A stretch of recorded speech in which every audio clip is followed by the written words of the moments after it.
Greetings, y'all. Welcome back to the business of battle rap. The business of battle rap. This is the show where we break down the dollars, deals, and decisions shaping the culture. So this is our third episode of the business of battle rap, and this one, the price of a punchline.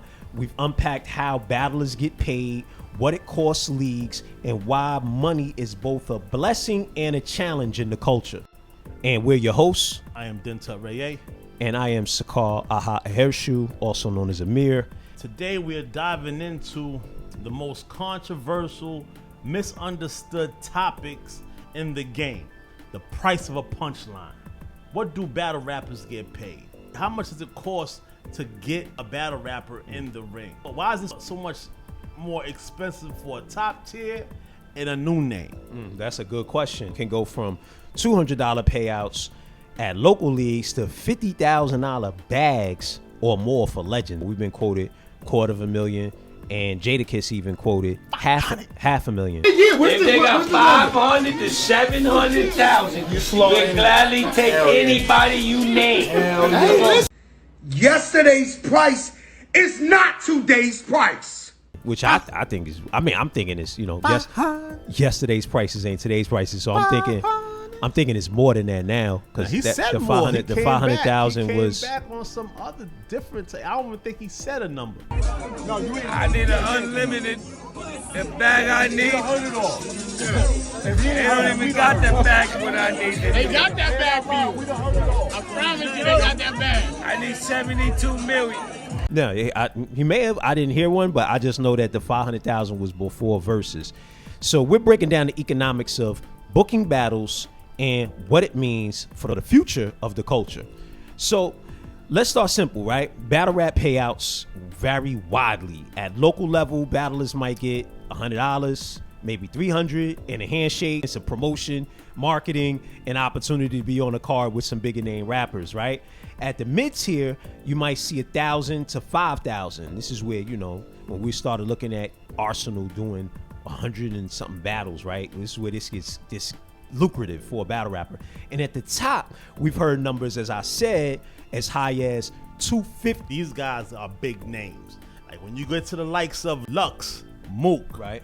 Cassidy, Hitman, these guys can demand their actual price because of the views that they bring, facts, the pay-per-view sales that they bring, as well as other sales within the business of it all. So their name demands a price. Exactly. The problem is that those payouts aren't always sustainable for leagues. If a league pays $50,000 to a battler, they better be sure to be doing double to triple that in revenue, or if not, they're losing money. Which brings the question, is overpaying big names hurting smaller leagues, or is it necessary to grow the culture? I look at it like this. My spin to it would be like, okay, when it comes to AI, I recently found out they lost about $5 billion in 2024 in what they're doing. Open AI. Exactly. So it's like, so there's gonna be wins and losses. Is this how long can you sustain as a business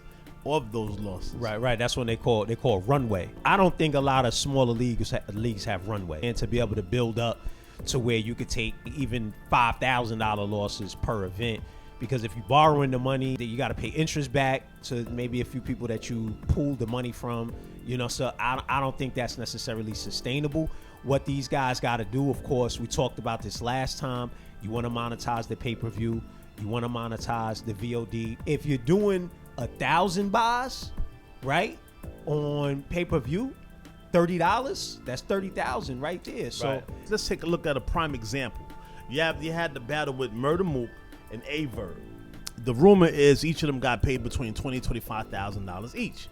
But now, once the battle took place, the battle shook the culture. Now, mind you, it shook the culture, but didn't recoup. So the fact that it didn't recoup, it brings the question, was it because of the pay-per-view sales? Was it properly marketed? Why did it not recoup? And these are the different nuances within the business that we have to really look at. Because say, for instance, Sprite, Monster Energy, or any one of these brands would have got involved, that in itself would have propelled that battle, and mind you, that battle was what, how many, 10 years ago, right? That's like early in the culture. Definitely find it on versetracker.com. Absolutely. So but what happens is that was early in the culture. These guys were getting paid the likes of those numbers back then. It's like Yeah, almost 10 years ago. Point is, had you had a brand that was associated with it, right, it would have propelled the situation, whereas the actual league that put the battle on would have recouped. Facts. And that's why it's about WIIFM. What's in it for me? You have to be able to say, listen, this is what we're able to offer your brand. Exactly. This is our audience, so on and so forth. Because it's not, sponsorship is not a donation. But other examples are like when Cassidy battled Goodz, it was reported he got 6 figures, right? Did the event justify? I think it did, in my personal opinion. I definitely think it did. And it depends on who you ask. The buzz was massive, the pay-per-view sold, but the actual battle got mixed reviews. I thought it was a dope battle. I think Cassidy won. It was definitely a good look for Goodz. Look what Goodz is now. Goodz, you seen him with Lil Wayne. I don't know if he's ghostwriting or maybe, helping out in the studio, bouncing bars off, helping guys elevate their skill and craft. Meanwhile, mid-tier battlers like Jerry West, shouts out to Jerry West, Av, or Fonz, they might pull 2,000 to 5,000 per battle, right? And they don't headline cards, but they bring consistency. And smaller leagues sometimes stretch just to book them. Wow. And that's a gap between $50,000 name and a $500 name. It could break the ecosystem. Facts. Or does it reflect the same reality we see in boxing, MMA, and NBA? And my take on that, I would say yes, because what happens with these other sports, battle rap is a sport. Facts. In case you didn't know. Now, MC War being the official sport of battle rap, which would be the first battle rap league in existence. Okay, so what I was saying is the NBA, MMA, boxing, I would say it's the same. Why? Because they focus on what? Advertising dollars. Whether it's the commercials. Playoff time, baby. Games, snacks, drinks. I mean, what else can you ask for, bro? Really? Whether it's right there on the court or right there in the ring post. You'll see DraftKings on the floor. Definitely. You'll see Coors Lights around the court. You'll see whatever that brand is. It actually helps push the envelope. 100%. And every battle ain't that have to be all sorts of just profanity, because that's another thing, so that's where MC War, being one of our missions, is to turn rappers into masters in their community. Why? We think that it should be a situation where you could use your mind, because the sport is brain over brawn. Okay, right? is it? It's a mental sport. Is it? That being said, use your vast vocabulary is what we think we can start showing through the platform. And these are the different things that we want to do. Now, that's MC War. Now, let's do iBattleTV. What they'll do is they'll take a known battle rapper, right? Like what they just, these mid-tier, or what we were just talking about. $50,000 names. Yeah, maybe not 50,000, but like the mid-tier. Like they'll take the mid-tier guys against brand new guys of their own that they're building up. Right. Put them behind the paywall. Pretty smart. Put them behind the paywall, and then they get that revenue by way of pay-per-view. Then they release it later on, and by doing this, they're now building up new artists, right? And they're creating this constant revenue. Let's not forget, booking battles isn't only the cost. You have the venue rental, the security, the promotion, the streaming, tech, editing. A 10,000 battle can really mean 30,000 in expenses before anyone make 1 cent. 100%. That's why you see some leagues collapse, because they overpay talent without a clear revenue strategy. Others, like URL with their app, create recurring revenue to cover those costs consistently. The real question is what? Should battle rappers be pushing for higher paychecks or pushing for profit sharing? Battle rappers should be pushing for profit sharing, but a lot of them don't, based on A bird the fact in the hand. they might need that money immediately. We've talked to battle rappers about taking back end, and some are just like, nah, I don't care about the back end. I just want my front end money. So yes, I think if you can negotiate with the league, and there may be some. I'm pretty sure there's some battle rappers on the URL platform, because Tay Rock just recently started battling on other platforms. So his contract may have Right. just Right. come up. You know Right, what I'm saying? right, Where right. he just now got releases to be Takeover able Battle League? Was to that battle was that a outside. Takeover Battle League battle? No, the one that we watched on Debatable was a European. It was in the UK. Okay. Now, but before that, Tay Rock has jumped on a couple of different other platforms Absolutely. in the last year and a half to 2 years. I can't remember exactly which ones they were, but they were definitely not on URL. And maybe he was allowed to do that completely, or he could only battle certain types of rappers. But Got it. Either which way, I think profit sharing is the way to go. Agreed. So like, okay. So from a battler's perspective, Okay. the check is just one part of the income stream. If you're thinking the way that I'm talking about, what we're discussing right now. Okay. Many battlers also monetize their music, merch, podcasts, brand partnerships. Well, take Goodz for example. I think he has a really great business acumen the way he does his things with his sneaker line. Check out his sneakers. I love that commercial in front of the Mav Hoffa interview they just did. Yeah, that was crazy. I mean, but like this, like, look at his sneaker line and his jacket line. I mean, he just check Goodz out. He's doing really incredible things. But him as an example, he got business ventures outside of battle rap, as I was saying. Hitman Holla's on TV, conceded, leverage, wilding out. That's how you turn a $10,000 battle check into a $1 million career. Mm-hmm. And on the other hand, for battlers who don't get those opportunities, the strategy is volume.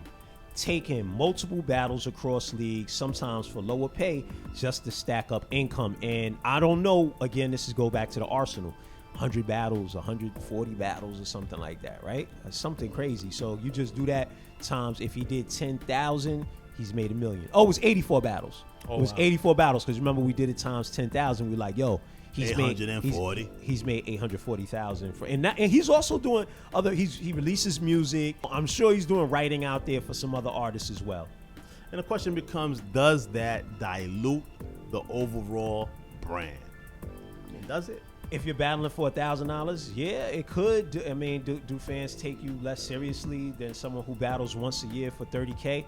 I would have to say no. You know why? Because you got an Arsonal that people still book and still love to see. It was still anticipated, Arsonal versus Murda Mook.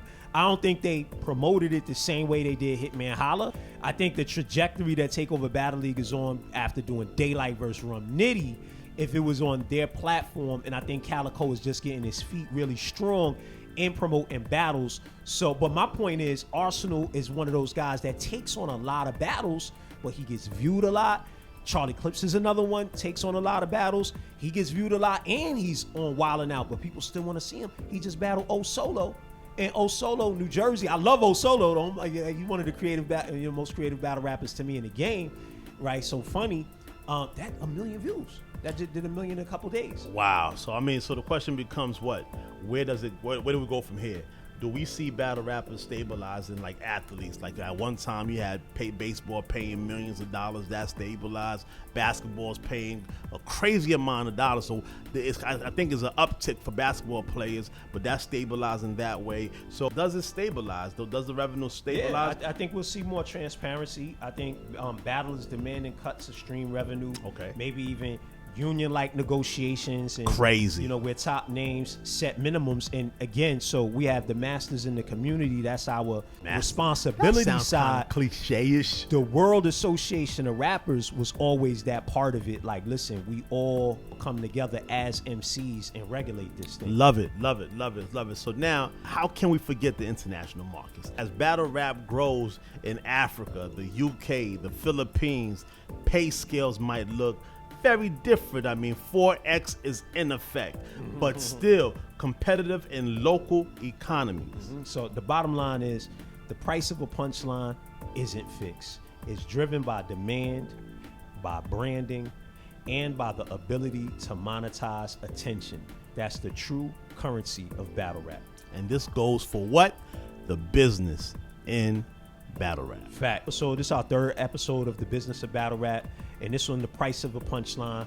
We've unpacked how battlers get paid, what it costs leagues, and why money is both a blessing and a challenge in the culture. And next episode, we're going deeper into smaller leagues, big dreams, and how smaller leagues survive, what sponsors really look for, and why some struggle while others thrive. That's my favorite part, what sponsors really look for. And this is the business of battle rap. So subscribe, share, keep the conversation going, because the battle might be lyrical, but the business is financial.